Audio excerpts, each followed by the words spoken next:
What's up everybody, Jonah here again with another video. This time I'm down in the new house and I'm setting up this new fish tank. And it's a very large acrylic display case intended for turtles, but I'm going to try to use it for fish.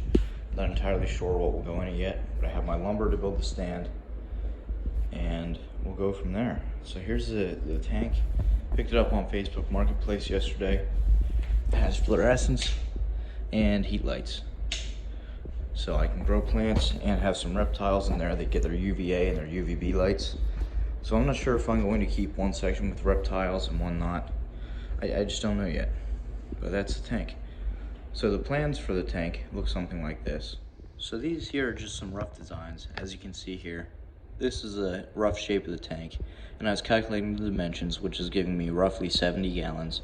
And if that's completely filled with water, I will be weighing about 550 pounds. Well, not I will, the tank will. If it's filled 2 inches down from the top, which would lower me to about here, which is where I'll keep it most of the time, 456 pounds. So the stand needs to be rather sturdy. So I decided to use 2x4s for the construction. It's just gonna be a simple square stand, and then long pieces, height pieces, and width pieces.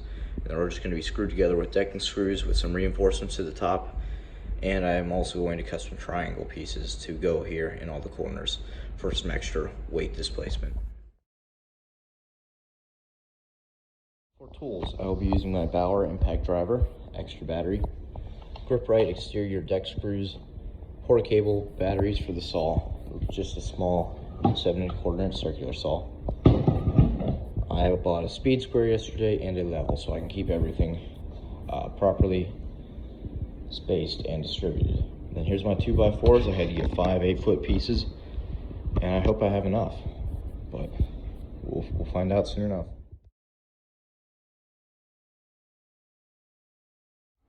Quick little update, I had to buy a new saw because the old one took a crap on me. I have most of the pieces cut. My 53 inches are over there, 36ers here, and I'm starting the squaring up process. And there's my impact. Hey buddy, I forgot to show you guys a few steps along the way, but all you missed was some cutting and drilling. There's the saw again. Batteries are charging, impact driver's put away because I'm done with all the wood.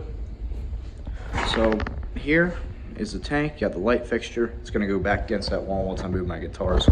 But I had to add some reinforcement that wasn't on the original plan. I didn't need that, but I thought it might be good to have. So underneath, I also put these 2 struts up in there, and everything sits perfectly level, is completely flush, and it should hold. So that's the tank stand. Hope you enjoyed.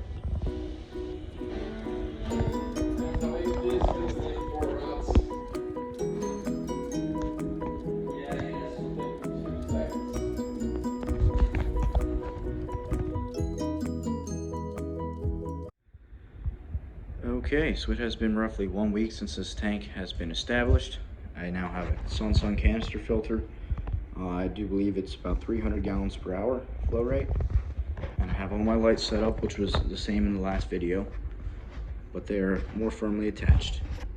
And as you can see, I have gravel in the tank and some rocks. And then for fish, I have a whole bunch of mosquito fish, nothing too special. I have 2 juvenile soft-shell turtles that I found in my yard. Ooh. He just ate a mosquito fish. That's awesome. Glad I got that on video. I picked up these plants in the Everglades the other night. They were like a matted carpet. I was cast netting and they got stuck in my net, so I decided to take them home. There's another baby soft shell. Just found it in my backyard. Just gonna keep them here for a little while, watch them, and then let them go again. There's a crayfish I also found in the Everglades. And then there's some plecos and catfish that I took from the Everglades, all invasive species, stuff that shouldn't be there in the first place. See if I can find one. As you can see, you can see the top fin of a pleco right there. And then these plants here, right there, and in the back, those are small lily pad plants I took from my backyard pond. So that's pretty much the gist of the tank. I put stickers on the stand. The gravel is just Quickcrete rocks. For me to do as much gravel as I did in here at a pet store, it would have cost me at least $100 because I have 100 pounds of gravel in here at the moment. For a 50-pound bag of that gravel, it was $4.95 at Lowe's. So you can't pick the colors, but I'm very happy with how this turned out, and these rocks were just free from my backyard. So I have just a quick little system update. I don't have that little corner filter anymore. I still have the same heater, but here's my outflow of the canister filter coming through this way. I have a thermometer over here on the side. We're reading at 75.6. And then here is my inflow. As you can see, we have a little soft shell just hanging out in the back. And this side is almost 78 degrees, which is good. That means the water's circulating away from the heater. So yeah, that's I guess my final update for this video. That's how the tank turned out. I hope you enjoyed, and continue watching. Thanks.